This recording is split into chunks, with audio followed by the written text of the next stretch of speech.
What up, y'all? It's DJ Jerica. I'm back again. Of course, I appreciate everybody who tuned into my last pod where I was talking about a ton of different things. And make sure you guys hit the subscribe button, hit the like button. It's the DJ Jerica podcast where I talk about entertainment news, world news, all of that good stuff. Yo, we have so many hot topics to go through today. And I don't want it to be too long, but baby, the streets been hot with the news, and your girl got to keep you updated. We got an update on Jay-Z and his case, baby. The judge ruled against him in regards to this entire lawsuit involving Diddy, and this plaintiff who claimed she was allegedly assaulted back in the early 2000s by the rapper, the two rappers and moguls. We also have an update on Wendy Williams, y'all. Look, we're about to get really good into this. This is part two of what I basically was talking about last time, but we got more updates, and then we got some more news in between in regards to SZA. Her and her manager just abruptly went separate ways. Now, but we're going to get into that too because, yeah. Make sure you guys hit the subscribe button, hit the like button. It's the DJ Jerica podcast. Wherever you guys are listening, I appreciate you guys for tuning in. Now let's get into it. So, last week, a couple of days ago, I reported that there was video footage of Wendy Williams circulating all over the web, showing that she was at her son's graduations. And it was photos at first, and then we seen a couple of videos of Wendy Williams with her nephew, and it appears that she was giving him hats, giving him t-shirts and stuff, and she was, we had a little bit of dialogue from Wendy Williams. So people are like, okay, and this is a big thing because, like I said before, her guardian put out a statement to the media claiming that the former talk show host was incapacitated. And if you guys don't know what incapacitated means, it basically means that you're basically a vegetable. You can't do for yourself, and you need people to help you function.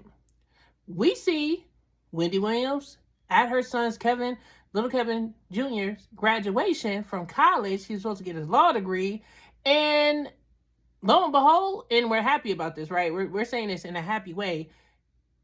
She's functioning. She was standing up. She was crying. She was showing emotion. She was with her family. She was with her dad. She was with her sister. She had photos of her niece as well, had dropped on social media that Wendy had went out to Florida with her family because that's where her family usually congregate. I don't know she's from New Jersey, but her family is all in Florida basically right now. And they were out there celebrating Kevin Jr.'s graduation. So I showed you that little bit of footage. So today, more video footage dropped, and shout out to We in Miami podcast. They're the ones that's been getting this exclusive tea, and I'm sharing it. I'm not trying to jump on their copyright or nothing, but I like to cite my sources so you guys know where I'm getting this from. So this podcast dropped more footage of Wendy Williams outside of somewhere, I don't know, it looked like it was some type of event or something going on, but she was outside and her son was standing beside her, family members and stuff like that, and she was going off on her caretakers, and she was upset with them. And it wasn't a dementia, because that's what they're claiming. Allegedly, she suffers from early onset dementia. They said that it was caused by her having alleged alcoholism problem, being an alcoholic, possibly, substance, whatever. But Wendy Williams was talking very clear. And we're not talking about the little shy talking that we seen on the last episode that I showed you. She was going off, and she was very clear. She was coherent, and she knew exactly what she wanted to say. So basically, she's in a motor scooter. I'm pretty sure you guys remember the photo I showed you guys of her motor scooter, where she's going around town in her motor scooter. And it's not because she has dementia that she has this motor scooter. It's because she had lymphedema and her foot was swollen. So she's out there with her son. This is what the video footage shows. Wendy Williams holding her bag. She's sitting out there with her son, but she's basically saying, where's the car? Because she was trying to get her car to pick her up so she could leave with her caretakers. But she was going off on her caretakers for, what she was alleging is that they had left her expensive scooter bike out in the front of the building or location that they were at, and it upset her. So she went off on them, and look, it made me feel like I ain't never seen something funny, because you see people curse people out, right? And you be like, yo, they gotta relax. But this legit made me happy to see Wendy Williams, like, telling people off, like the old school Wendy Williams when we used to watch her show, when we listen to her radio show, or we watched the Wendy Williams show. And listen, I used to love the Wendy Williams experience. That's when she really went off. And she was calling them out, all right? I'm going to play the clip so you guys can listen to it. And it's going to be very short. I'm not going to like play the whole thing, but I want you guys to actually hear her voice, and no copyright infringement intended. But yeah, I want to play that so we can finish the discussion in regards to Wendy Williams. And you know, I'm just happy. I'm happy to see and hear Wendy Williams actually having a direct conversation and knowing exactly where she at, what it is, because these are important abilities that dementia slowly erases over time, you know, as the disease progressed. And she was coherent. She knew where she was. She knew what she told the person, told them what to do. She was talking regular like me and you. Yeah. So and also her son went on the internet recently and said that she was very sober.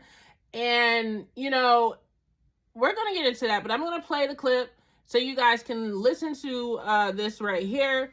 And from there, I'm going to share my thoughts on why I feel like Wendy Williams continues to go viral and what the actual agenda is in my mind. This is going to be my opinion, you know. I really don't know. Of course, I'm not a part of her camp, but my personal opinion on what she wants to do. So I'm going to play it for you guys. Check this out. The guy who was in the Uber, he was like, and then both of you walked away leaving my in the middle of the street like this. Just get the car, please. Make sure it's the right car. Wendy, what happened? What'd they do? They got the wrong car. So I knocked on the door, and it was a totally wrong car. They left my scooter as they walked over there, leaving my most precious, this cost me. Wow. They just left my out there. Get the car over, not over there. So I can go easily into the street for the car. You're supposed to be ordering the car. That's what you're supposed to be doing. They want to work for me. That's what they're doing. They're making money for me. Get the goddamn car. Well, there you go. And she was letting them know, like, look, they making money from her. Like, you know, and I like the way that she pointed it out, because to highlight that, let you know how coherent she is. Because, of course, you know, they were freezing Wendy Williams' accounts. You know, allegedly Wells Fargo was holding her money and making it so she couldn't have access to the money that she earned, basically saying that she wasn't responsible, she couldn't use it because of her illness and everything else, saying that she needed a caretaker. Her son came out and basically said that, you know, his mother expressed that she is ready to come home, she's sober. And I'm going to explain this to you guys, because I like to dig deeper in regards to the conversation. We keep seeing video footage of Wendy Williams on social media out of the blue, just weeks after this Guardian came out and said that she completely was incapacitated, not well.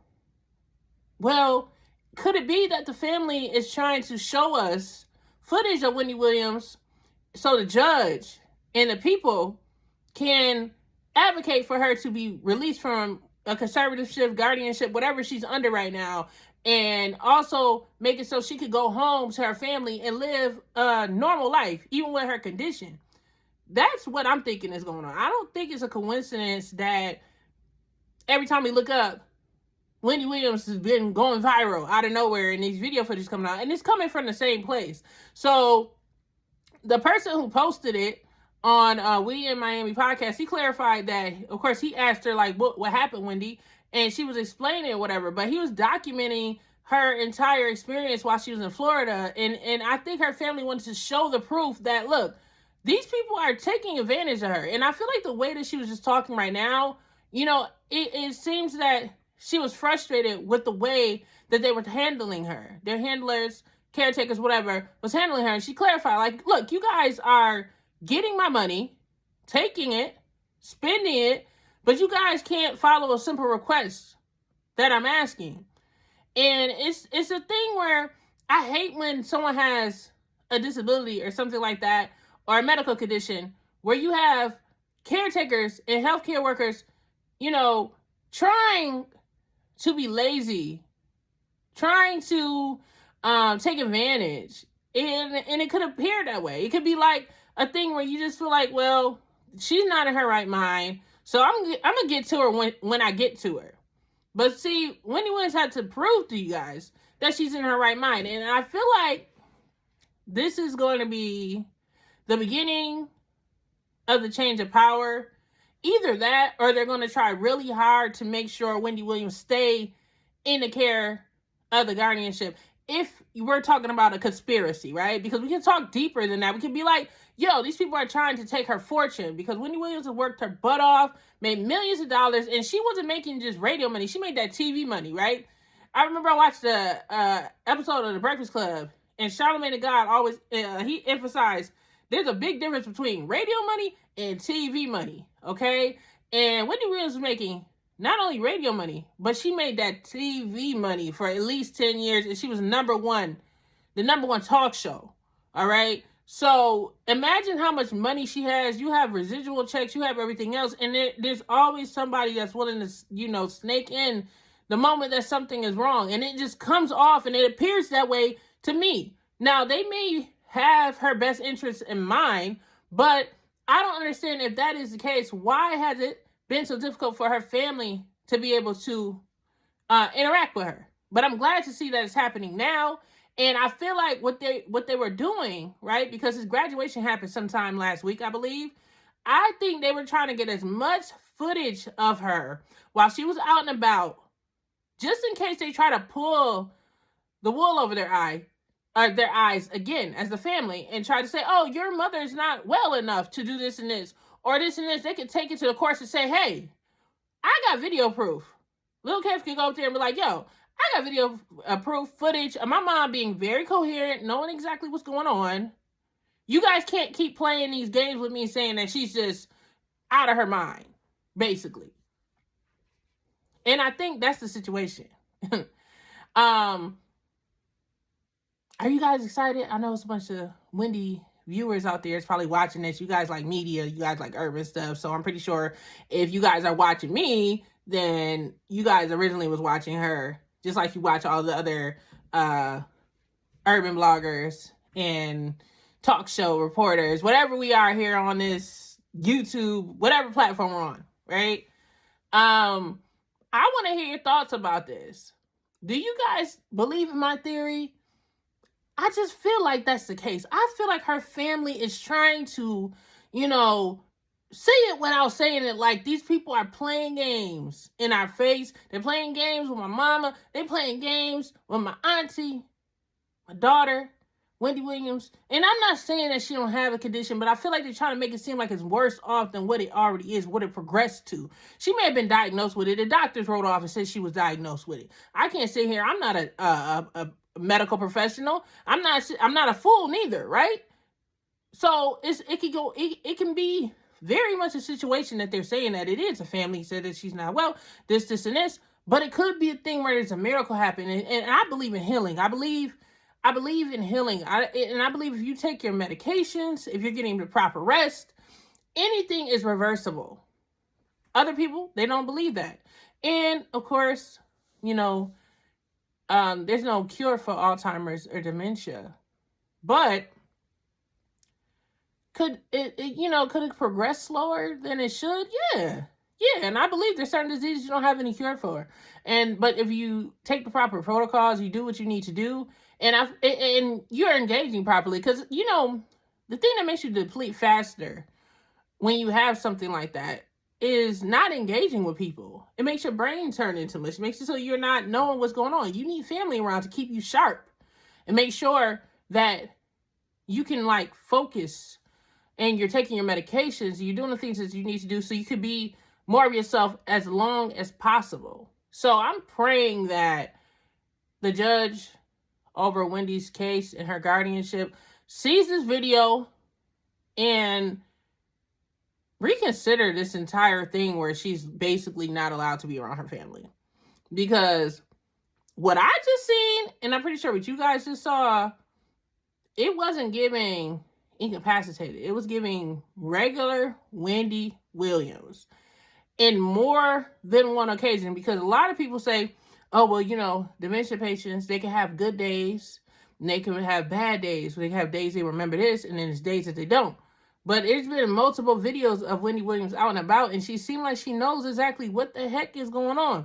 At first, the first videos, I wasn't quite sure. It was just like minimal conversation. But Wendy Williams was very much aware and mobile. She was moving around in her car, driving it around, saying, I told you to do this. You didn't do that. This got to get this done. Somebody come get the car. She was talking to her son. She knew who her son was. Somebody tell me I'm not crazy. Anyways, if you guys are enjoying my pod, do me a favor, hit that sub button, leave a comment about this subject below. I think I might start doing what they call it, timestamps for people that's on here for particular subjects. I mean, I really want you guys to listen to the whole show. That's the goal here. And I hope that you guys stay tuned in for the whole show because it's a dope show. But I might add some timestamps on if you guys want to get to the juicy stuff. And we're going to get to Jay-Z, but we're going to move more so push his story a little further down, just to FYI, because there's a lot going on with that case. And, when I talk, I really want to say what's on my mind in regards to that and the info, because it's some more breaking news that just happened. And, yeah. Meanwhile, out here in the R&B streets, SZA and her manager, who's the president of her label, Punch, from TDE label, record label, and this is the record label that found Kendrick Lamar, Schoolboy Q, amazing, talented, group of people over there. When it comes to artist development, when it comes to quality artists in the urban community, hip hop and R&B, they're the top. And I get why they're called Top Dog Entertainment. And shout out to the owners there. But news broke that SZA and her manager, Punch, has gone their separate ways. And everyone is trying to figure out exactly what happened. So I got some tea over here. And I'm going to read it. I'm trying to grab it. Stick with me. I'm trying to find it. I just had it on here. But I'm going to go verbatim until I actually get my receipts up on here because I want to make sure you guys stay tuned in. But long story short, the people noticed that SZA's manager, Punch, now former manager, removed him. He had like a description in his bio that claimed that, of course, he was the manager of SZA. He walked around with that with pride. He was proud to be the manager of SZA, and he had that in the link in his description on his X page specifically. Yesterday, it vanished, and fans were up like, yo, what's going on with SZA, and what's going on with the TDE? Like, what's going on with Punch? Is she still? And they abruptly cut ties, and this is less than a week and a half since the SOS Deluxe came out. Was it last week she dropped that? I swear it was last week she literally dropped that. But it's interesting that this happened after her album was delayed and there was technical issues with the release. Now, I don't know exactly why they split. I'm not quite sure, but I'm going to read this excerpt here from the Rolling Stone, and then I'm going to just talk further about it. And I want to hear your thoughts about the situation. And also, even with them splitting up, TDE is making big moves because Dolce, the hip-hop artist, man, if you guys haven't, check her out. You guys should check out her mixtape, Alligator Bites Never Heal. That stuff is picking up, that mixtape is picking up heavy momentum at TDE. And but anyways, I'm going to get into the story here. Make sure you guys share. If you haven't already shared the video, share this video because I want to build a community with you guys. All right. And also, this podcast is on Spotify, Apple Podcasts, and everywhere else. So follow for uncensored content because on YouTube, there's certain things I can't talk about. I just can't. I got to make sure I stay monetized. All right. So it says SZA is no longer being managed by Top Dog Entertainment president Terrence Punch Henderson. In a series of Instagram comments, the singer-songwriter revealed that their often contentious manager-client relationship came to an end after Henderson stepped away abruptly from his managerial responsibilities. Nothing to celebrate. the end of the era. SZA wrote. SZA commented on a post from a fan account sharing the news of the split. I wish him the best, whatever his choices may be. Fans in the comments who have developed their own complex understanding of Punch in recent years appeared to be confused by the news. They wonder what it would mean for the singer going forward and who initiated the split. In a separate comment, SZA said, "To be clear, I love Punch deeply. No one should be attacking him or being cruel on my behalf. Sometimes people grow apart, and that's okay." Representatives for SZA did not immediately respond to the Rolling Stone request for comment. Now the musician is doing her best to get the extended release of Lana, which is the name of her album, already expanded edition of SOS back on track. Shortly after the 15-track album dropped on December 20th. SZA shared screenshots of her text exchange with Punch in which she pushed for 3 additional songs to be added to the release. I think we should let this breathe for a week at least, he responded.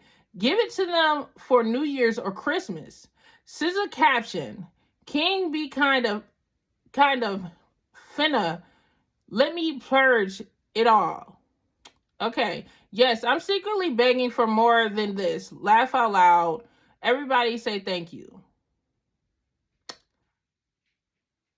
So yeah, after that happened, the fans were attacking the president of TD, and he went on social media and like he's very, you know what's so interesting about him, and I will say this,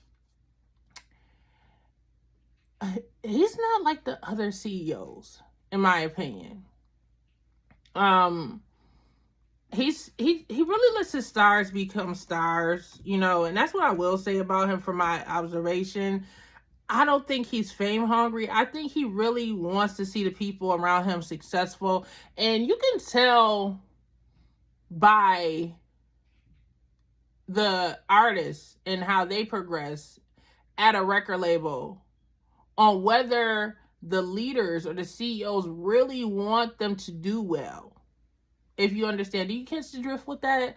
I feel like when TDE decides to, the record label, TDE decides to push an artist forward, I feel like they do the artist boot camp. I feel like they take the time to really develop. Now, wait a minute. Now, this is interesting because I just went on his X page, right? Because this is live time. I'm going to look through stuff. Yesterday, he changed the caption. But now it says he managed SZA and the TDE family. So is it possible that they are back working together? I mean, they clearly could not be working together. He's the president of her label. But maybe they had a little bit of a squabble or something. Maybe it was a little, and I'm not talking about like fighting. I'm talking about like verbally not having an agreement with each other. Maybe that's what it was. But he did respond to all the people and all the fans who were like going off on him for allegedly splitting it off with SZA. And he said, shaking my head, change your bio and everything goes haywire. Sheesh, I'm beginning to suspect some of you guys don't fancy me very much. Also, what's your favorite off of Lana so far? My favorites changed with each listen. It's Crybaby and Turn Right Now. So, interesting. So I'm over here reporting this news, right? Because SZA came out and said that they're not working together. But, and I seen with my own eyes that he removed it. But as of now, as of tonight, he just said that he still managed SZA. So, I will keep you guys updated if SZA announces that they're back working together. And let me check and see if she put up anything else on her page recently. people like to call SZA. SZA, you know what? I started getting into SZA music more, and I never thought I would. Like, I mean, not saying I never thought I would. I never been like a super fan of anybody like that, but like recently, I really start to really like her and get into her whole vibe and her whole aura. You know, especially with the last album that she put out. That album, the SOS album, was everything. And I would listen to her stuff here and there, but now it's like, yeah, I like SZA and I support her work. So I wish them the best. And then the other TD news, Dolce, she just dropped a trailer for, and people are saying that this is reportedly supposed to be for another upcoming project. And the question is, because she had a slow start. She did. Like, she dropped her mixtape, Alligator Bites Never Heal, and it took a minute to pick up, but like after she got the proper promotion, like it's been blowing up everywhere. She's been literally on every talk show, late night talk show. She did Tiny Desk. That video was dropped 2 weeks ago. It's at almost 5 million views. I mean, she got Grammy nominations, and she's going to be probably performing at the Grammys. Like, her career has been seriously picking up. And then she just dropped a trailer a few hours ago called Dolce, Denial is a River show, which is Denial is a River is a song that's on her mixtape that she released. And it's starring a list of well-known musicians in this. And they're basically copying Family Matters theme song, right? And it has Tizo, Touchdown, Earl Sweatshirt, Schoolboy Q, and more. So, it's like a collaborative thing with other label artists and stuff like that. And, I don't know if it's going to be another album. I do see she got Ricky Thompson. Like, this is a ton of people that's on here. It's not just like singers, but it's like, influencers and stuff involved in this video clip that she put up. And, I'll show the screenshot behind me so you guys can see it right there. Of course, I can't play it because of copyright. But, yeah, I want to know if you guys listen to Dolce and her hip-hop flow. Like, she's super talented. And her and Issa Rae had literally just did, what was it? Genius. And they did, like, this freestyle where she did Denial is a River live. And Issa was helping to narrate it. And, it was just perfection. Perfection. And Issa Rae, she's out there working. She got a new movie dropping with SZA that she's producing with SZA and Keke Palmer. That joint is coming out next month. I got to check that out. And I also got to check out the Tyler Perry movie. Now, speaking of Tyler Perry, did you guys hear his interview on Sherry Shepherd's show? And he was just talking about Christmas, and Sherry asked him, what did he or what will he buy his son for Christmas? And he basically said that he buys his son like Legos and books for Christmas. He doesn't overspend or be super, expensive with it. And we all know Tyler Perry is a billionaire. He has a billionaire network. But he clarified, he wants his son to basically understand hard work, what it is to actually work hard. He's the breadwinner, and he's the one that's making it happen for his son. So he was saying that his son also rides coach airplanes as well. And that's interesting. But, people are up in an uproar because they're like, how? You're a billionaire. Why is your son this and this? But to me, I feel like everybody knows Tyler Perry has a big heart. He has a big heart. And just because his son gets Legos and books, that doesn't mean like he's like a bad dad or something like that. I think it's a purpose behind it. It kind of sucks because I really would, think that his kid can play with more than just, Legos and books. But, I guess to each his own. You can't really tell a parent how to parent, right? But that's just an interesting conversation, a discussion, right? That's the interesting part of the conversation. But yeah, that video clip is going viral. And you know what? The thing is about billionaires, I hate sometimes when I see like certain billionaires, this could be black or white, super wealthy people. I hate when they come out of their mouth and they're like, yeah, I made all this money, but I'm not leaving it to my kids. And it's just like, I'm going to leave it to some strangers. Do you guys know what happens to your like estate if you like don't have a will, you don't plan on giving it to kids? It's going to go to a whole bunch of random people who's going to still eat off of you. It's probably better for you to keep your money in a family, but what do I know, right? I'm not rich yet. I'm claiming it though. I'm claiming it, y'all. I'm claiming it. Gotta claim it. If you guys are still here, thank you. We're 30 minutes in.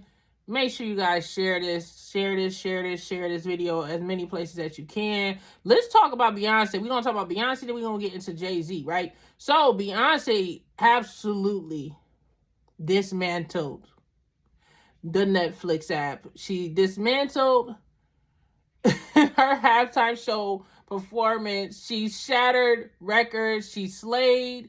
She killed it. She did an impromptu performance, a montage, of all of her songs, most of her songs from Cowboy Carter, right? And this album is a continuation of her Act series, because of course she had Act 1, we had the disco, the Renaissance, house music, and I actually went to see that concert, and that was fire. To see her perform in person, oh my God. So I had to tune into Netflix because I actually seen Beyonce perform in person last year, and I was like, I know it's going to be a great show, and she started off and she was in the back of the stage at the side of the stadium. She's wearing all white, and it's Christmas Day, so all white is like appropriate. And she walks out and she's singing her songs. And I'm sorry, you guys, forgive me. I didn't really get into Cowboy Carter like that. So I'm not going to be like, oh, she went into this song and that song was produced by. I'm just going to tell you guys what it was. And you guys go see what it is. Okay. For verbatim. Right. So she starts it off and she's singing with these 5 other, I think it was 4 other black women. They're all singing in sequence, harmonizing.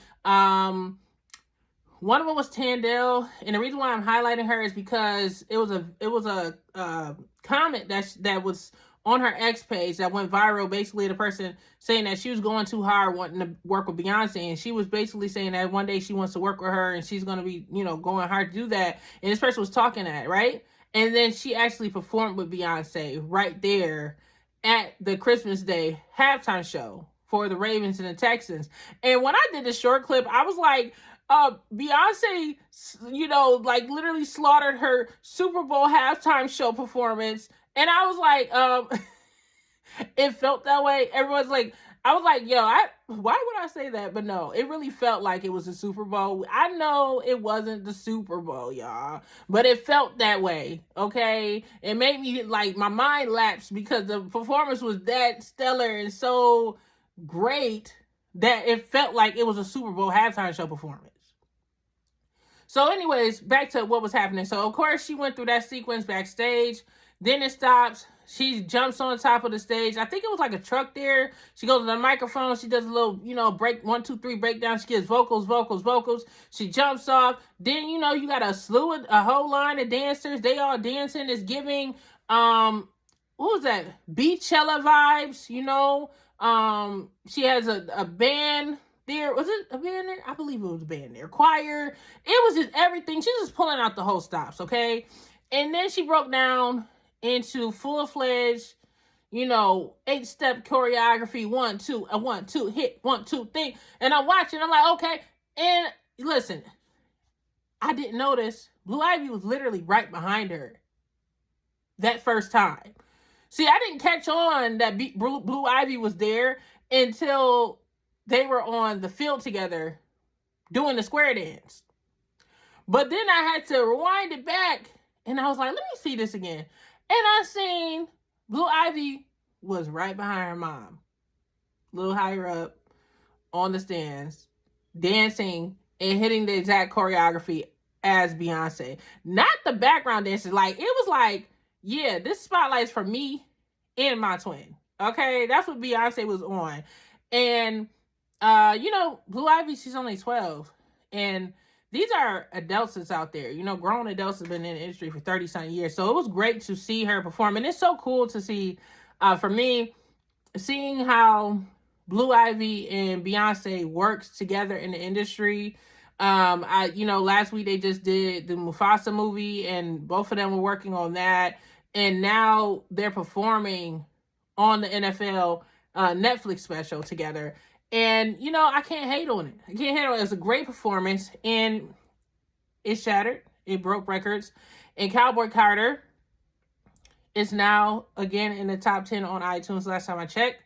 They also stated that her viewership broke records. 27 million people tuned in to watch her performance. The football event itself had 24 million people that tuned in, which is an increase of viewership of people waiting. And I'm pretty sure some of them, of course, was football fans, but a lot of it was Beyonce fans, because the Beehive goes hard. And then they said it fluctuated to 27 million during her show. So she really carried that, and she got the ratings up.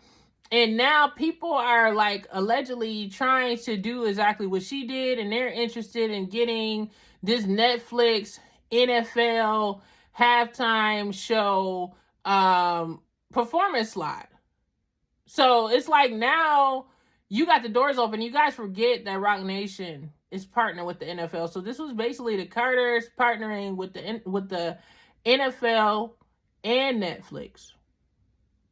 Big stuff. Let me take a sip of water, y'all. Your girl been talking for a while. Big stuff in a way. But yeah. So, and then after Beyonce's performance, you seen the camera's cut. So of course she's go high up in the sky, and there's a flag that dropped down, and it said "bang," and then a fan ended up catching. It's a stadium full of people. A fan had caught her after the performance, and I got the clip, and I'm gonna play it for you guys so you guys can see it. So check that out right there. As you can see, they're lowering her, and she starts to dance and stuff because she knows that she gave a solid performance. And another thing to highlight too, Shabuzi was also in the performance, and Post Malone. They were there along with Blue Ivy, and I already mentioned the black female country singers that was there that got highlighted. And of course, Beyonce was banned from the CMAs. They said it wasn't country music, but Beyonce has gained Grammy nomination, album of the year, and everything else for next year. So you really, in the words of her Renaissance album, these people, they ain't stopping her. Really, she's going to keep working and keep doing what she's doing and keep building her brand at the end of the day. She doesn't, and I know what all this craziness is going on with the Carters, everything is going on with her husband, everything else. It could be easy for Beyonce to just be wanting I don't even want to show my face. I'm staying away from public, but she's literally still working and moving forward no matter what's going on. And that's why her fans go so hard. What I will say, there was so much hate that I noticed on social media for Beyonce, and it's so crazy because I see so much hate on the internet for Beyonce these days. When they say these numbers and be these many people tuned in and this and this, I'd be shocked because I'd be just do haters watch that bad? Or why is it that she continues to shatter and, raising the standards as a performer? Meanwhile, people are claiming that they're not watching. Somebody is watching, okay? Or she wouldn't be getting the money she wouldn't be getting those performance slots, because at the end of the day, you gotta have the viewership. Y'all comment below about that. I think that was everything in regards to that performance. She really killed that. Oh, she also went to Instagram after the performance. Her marketing team, they be working hard, fast, and they know when to drop some news. So she had revealed that on January 14, 2025, something was coming. She came out she was advertising, she put up a video of her coming out on a horse that said, "Look at the horse," as the caption. And then at the end of the video of her on the horse, this white horse, whatever, it says January, it says 1/14/2025. So it says 1/14/2025, excuse me. So the fans are speculating, could she be going on tour? Now, there has been sources claiming, allegedly, that she's gearing up for a stadium tour for Cowboy Carter. I can't say I'm going to attend. I attend the Renaissance. I like to attend concerts where I actually know I gave the album a good listen. I listened to her album, but I'm still not into country. And I don't even care if Beyonce singing country. I'm not going to fake and say that, oh yeah, I love that genre just because it's her. You know what I mean? But I'm going to support it. And the way that she displayed that made me be like, yo, let me go ahead and get the album and listen. So maybe she did help me like country a little bit. But they don't consider it country, right? Because Beyonce black. You can't be black singing country music. Who made up that rule? We don't do that in the R&B sector. We don't be like, oh, he's white, he can't sing R&B. Like, we've always been the open people. We've always been, and we're not gonna go into the music roots. We'll go into the music roots, the creation of music, on another episode. But yeah, so let's veer off and let's just get to the big hot topic, right? So of course, Jay-Z has been dealing with some legal issues associated with his former acquaintance, because I'm not going to say friend, right? Because the attorney said him and Diddy are not friends. Even with the photos and stuff and all the history behind them, they weren't considered friends. That's what his attorney said. So, yeah. So, I reported on this last week. And, of course, Jay-Z had put out a statement after there was allegations that he allegedly violated a woman when she was a teenager in the early 2000s alongside Diddy. And she claimed that this happened in 2000 after the Video Music Awards. She made a claim that she was dropped off at the award show after doing a 5-hour road trip with a friend who drove her from Rochester all the way down to New York City. In the report, she made a claim and allegations that seems to be debunked now, that she ended up having an encounter with one of the limo drivers that was associated and working with Diddy. And the person allegedly suggested that she should attend a party that he was having at a big white mansion. And she agreed to go, but she was underage, right? Allegedly. This is what the report was coming out with, right? So she claims that she went on a 20-minute drive or something. They arrived to the house, and it was a circular driveway, and the house was white. And she said she went into the home, and there was a lot of celebrities, and people were partaking in illicit things. I'm paraphrasing because I'm on YouTube and social apps. And then from there, she said she proceeded to get a drink, and the drink seemed laced. And then, long story short, she said she wanted to take a nap, went into another room, and she made these claims that this is when she had this alleged encounter that seemingly now has been debunked based off of information. We're going to get deeper into that because the judge just ruled in her favor, stating that she can remain anonymous while she's filing this lawsuit. Okay, so she made that claim, of course, to say that they violated her in a room, and it was the two moguls there, and then there was a female woman that was there allegedly that she didn't mention in the suit that watched or stand up by and watched. And then from there, she collected her clothes, ran out to local gas station, or called her father to pick her up. Now, after this, right, we watched her interview on NBC because the fans were, and people was just like, oh, he has to be guilty, right? But Jay-Z immediately responded to the claim, stating that he was being extorted by Tony Busby, which is the attorney representing this anonymous woman. He basically was calling him ambulance chaser in a cheap suit, and said that he protects kids. He comes from, he said from Marcy Projects, and he's not that type of person. He was, mentioning having to talk to his family about it, and his wife and his kids and everything else. And, just really he went in on the guy and let him know that he's in trouble. And he told him that he was looking forward to showing him how different he was from other celebrities, okay? And Jay-Z really meant that. And they were been mudslinging each other back and forth in the media ever since then. Tony Busby's been going back and forth. And this is before she did the interview. Now, after she did the NBC interview, right, it was so many discrepancies that the public had no choice but to sit and look like, So much so that the NFL decided to keep their partnership with Jay-Z because majority of the story had holes in it, things that didn't make any kind of sense. Now, in the last video that I did, I apologize that I was so vague because I wasn't trying to really jump into it because I had other things I wanted to discuss. But these are the other things that I did not highlight that I want to discuss, and I didn't mean to miss this part, but it's important. Okay, important stuff. So the drive from here that they're saying to the award show in New York City in the early 2000, September 7th. This is where it's supposed to have happened. The driving location was from Rochester all the way to New York City, in near Manhattan area, Times Square area, where this event was supposed to take place.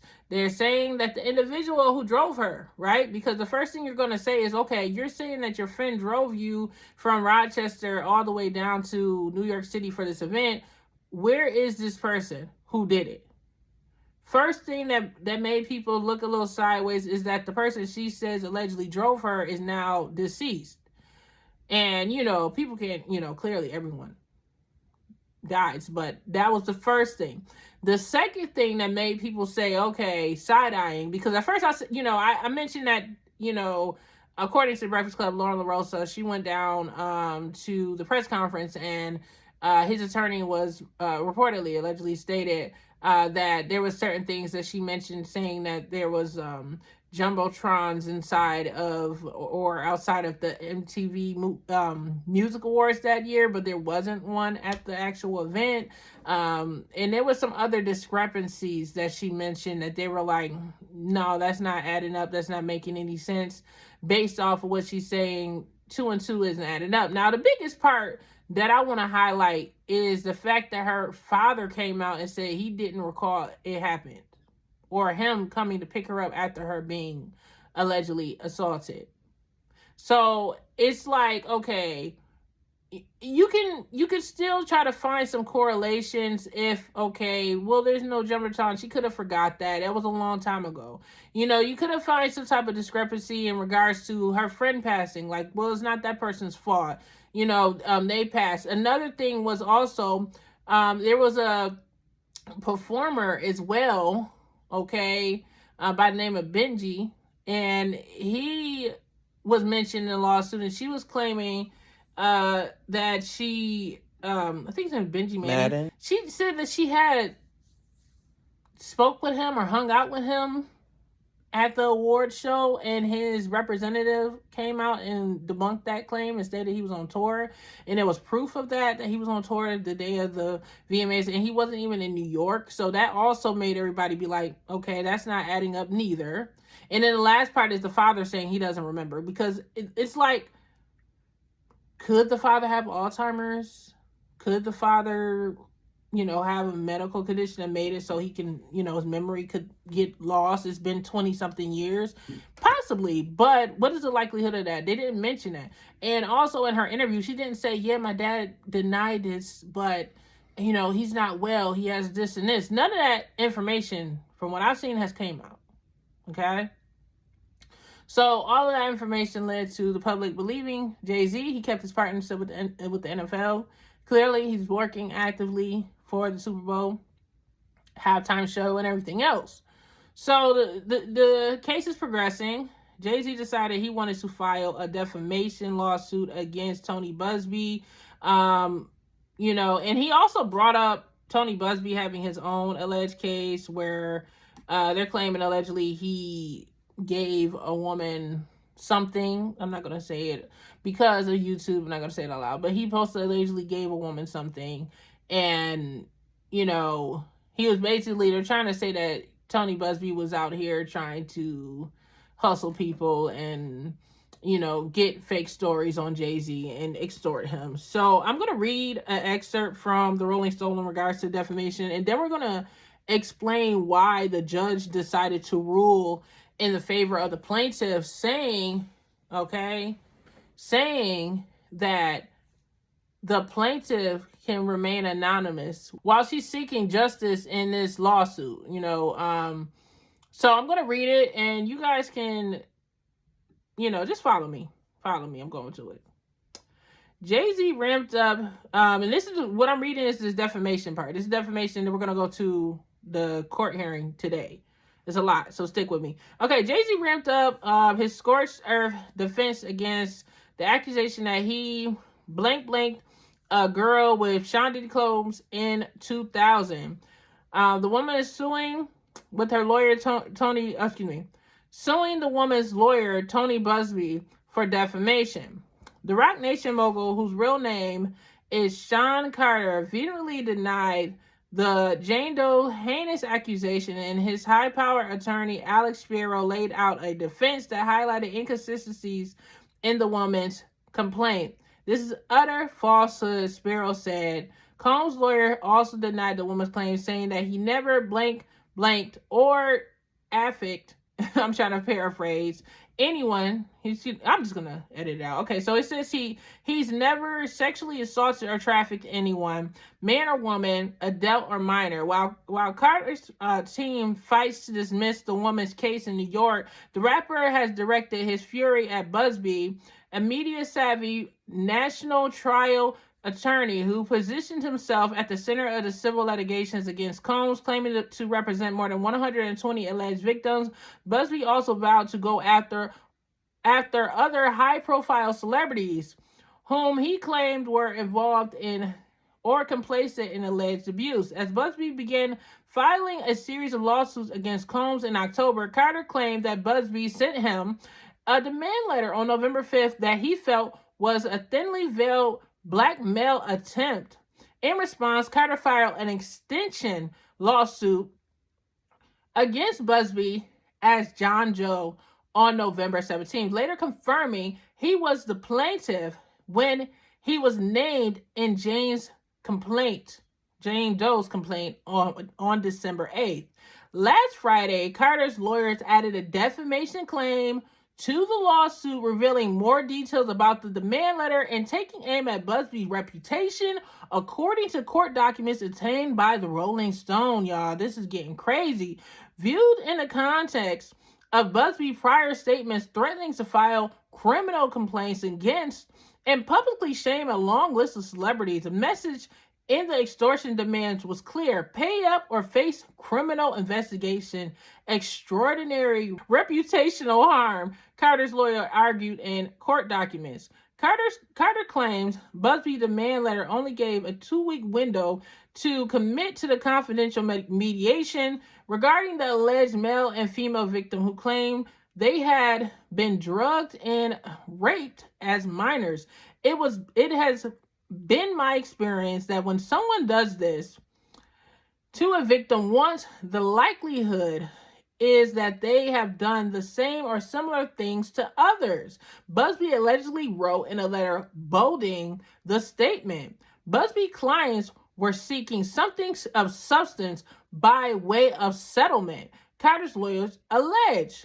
If Carter couldn't reach an agreement, Busby would take a different course. It continues.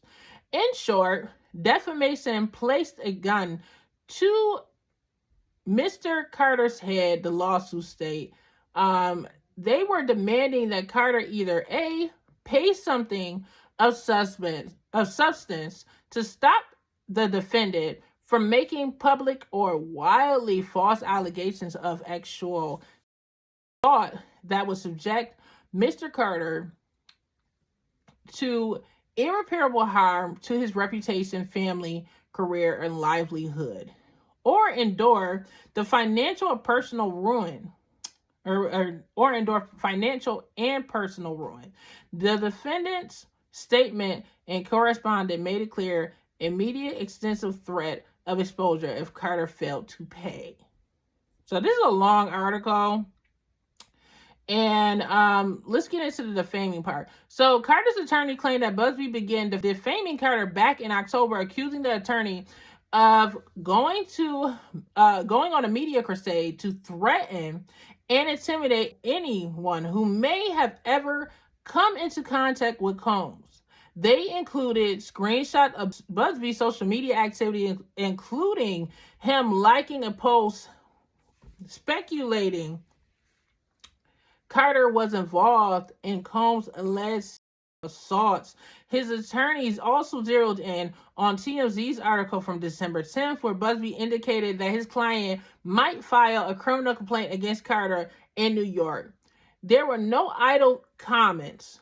The lawsuit claimed Busby's words were carefully calculated to leave the public with one unavoidable conclusion that Mr. Carter was facing imminent criminal prosecution for rape. This defamation per se because he directly and falsely accused Mr. Carter of committing the horrendous criminal act of rape. So they're saying that was defamation. Making that claim that he committed that act was defamatory to Mr. Carter, and they're filing suits. And then the new claim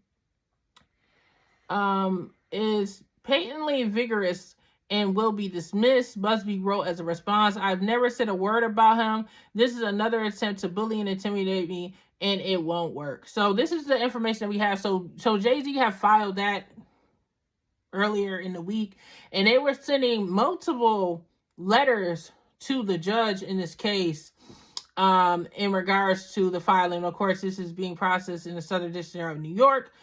Diddy is also, his case being there because this is a part of Diddy's trial and course of lawsuits that he's fluctuated over the past year or so with claims.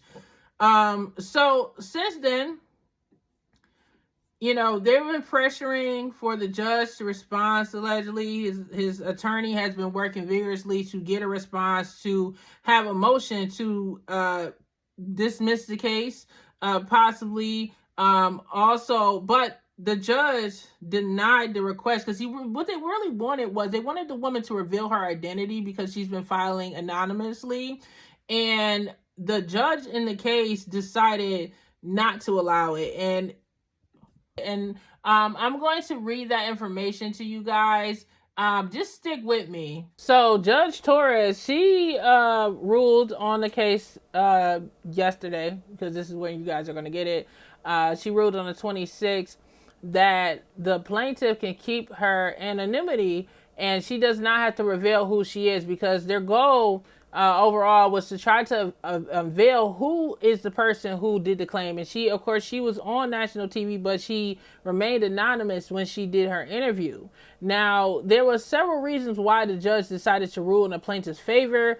And she also highlighted and scolded Jay-Z's attorney, because the attorney is representing Jay-Z, right? We haven't actually heard Jay-Z verbally talk. All we've seen was statements, and we only seen his attorney speaking. So we never actually see Jay-Z come out and speak, but those are his statements, right? So the attorney filed those motions hoping to get a acquittal, and also also requesting that this woman reveal who she was. But the reason why the judge decided to allow her to keep her anonymity is because several factors, including intimidation risk and things of that nature. Now, did I fail to mention that this woman reportedly is autistic? So,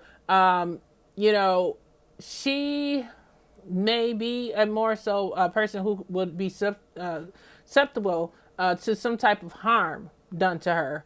And pretty much defenseless, even if the story isn't true.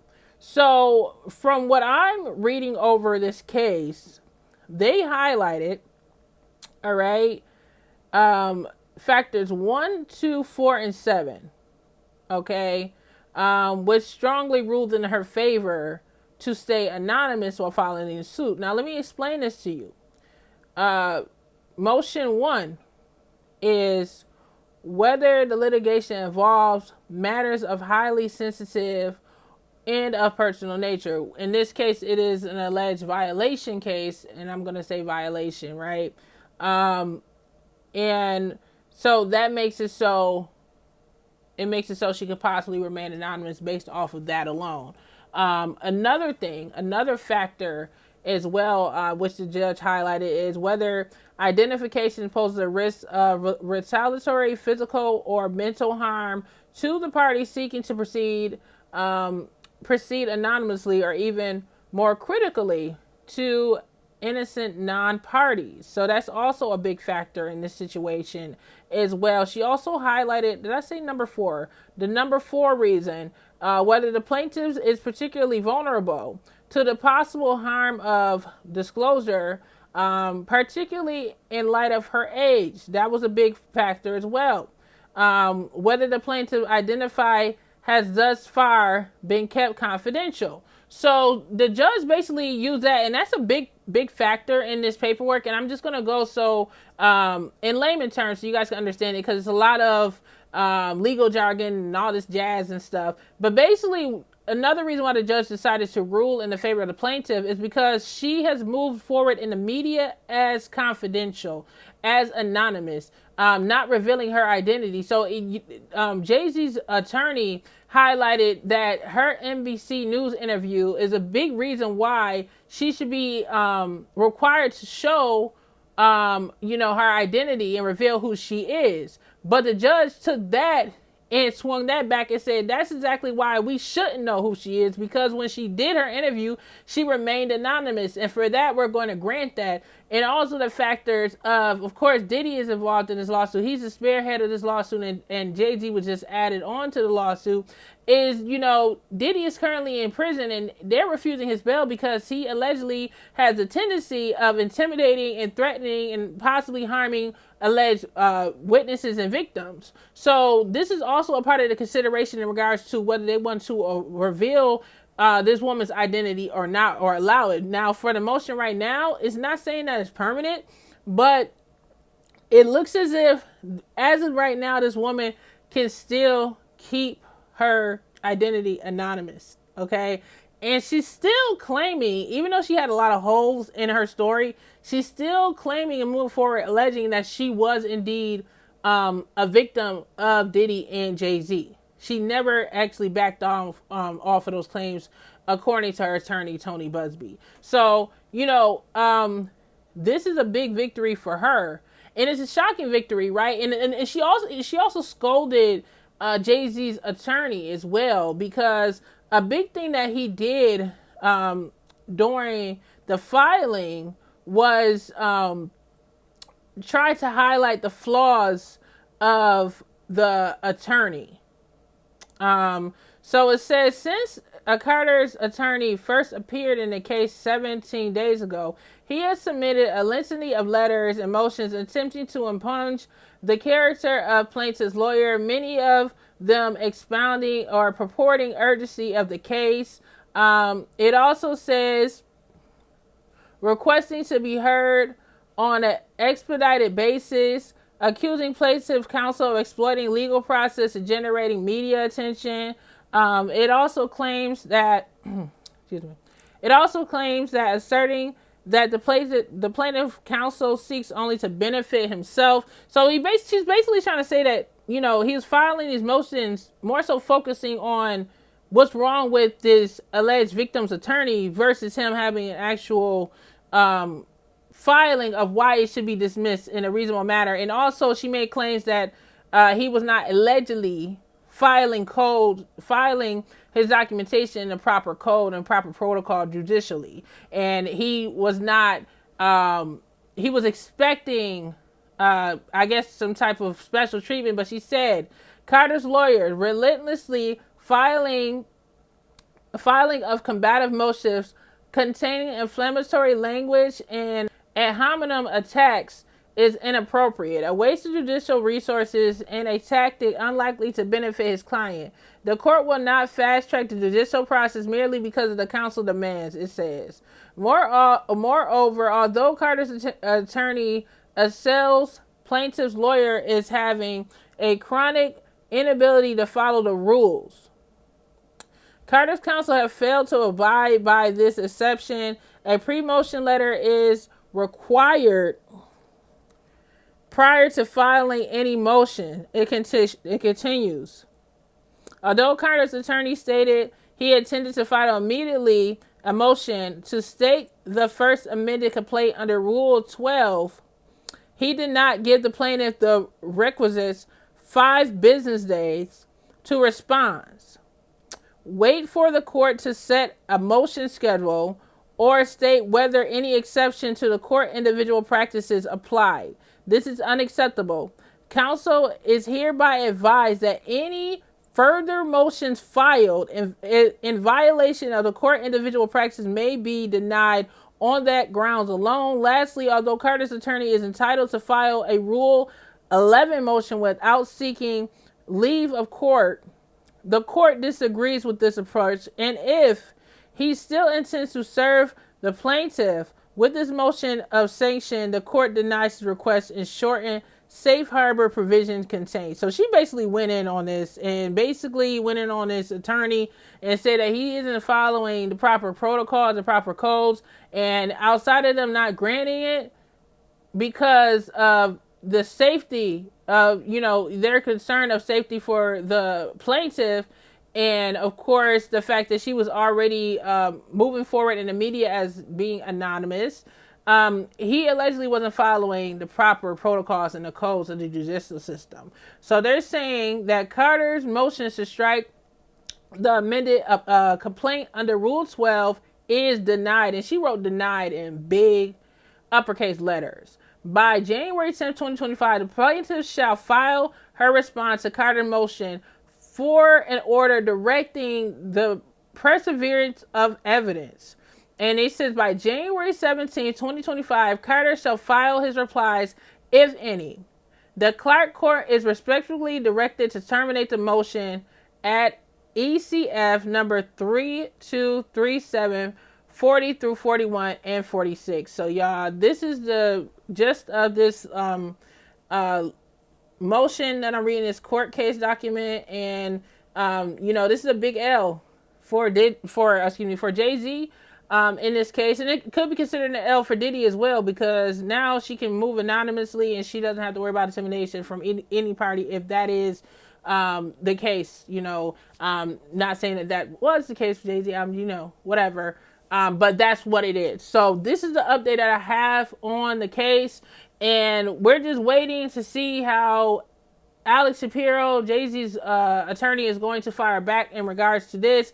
But the judge has ruled, and Judge Torres has made it clear that this woman can continue to protect herself and keep her anonymity. So, I want to hear your thoughts about that. Make sure you guys, if you guys are enjoying this pod, make sure you guys hit the subscribe button, hit the like button, share this. And I have these headphones on, and I'm sorry for the cut in the video. Your girl been having some technical problems with her computer, and I was sitting here recording this entire podcast thinking I was talking into my microphone like last time, so the quality is going to be a little lower than before, but I'm going to try to make the best out of it. But yeah, stick with me, you guys. I'm a one-woman show. I produce my show myself. I do my graphics myself. I literally do everything myself. And sometimes you have technical issues, but I talk loud as hell, so I'm hoping that the audio still sounds good. But it's nothing better than talking in the microphone itself. It makes your voice sound more pronounced, and that kind of is disappointing. But this is the information that I have so far, and I want to hear your thoughts about this situation in regards to this checkmate that was just filed in regards to this whole case involving Jay-Z, Tony Busby, and this alleged victim, y'all. This is crazy. I'm going to be back with more. This video is more than an hour. It's about an hour and 15 minutes. I feel like I get longer and longer every time, but I'm really enjoying being back on the microphone and potting for you guys. So I'm going to get back down here, get to editing, get this bad boy released, and I'm going to figure out how to get this audio, y'all. But I got to delete a lot of stuff. Got to get through some technical stuff, but this is going to be up, and I'm determined to have it up for this weekend. If you guys enjoyed this episode, make sure you guys follow my podcast on all major streamers. That's Apple Podcasts, Spotify, and much more. And you'll get an exclusive uncensored content there. It's going to be a lot of world news podcasts there. Certain world news podcasts I can't talk about here on YouTube or all the other social media apps because I am trying to maintain being monetized, so I can't just say certain things out there.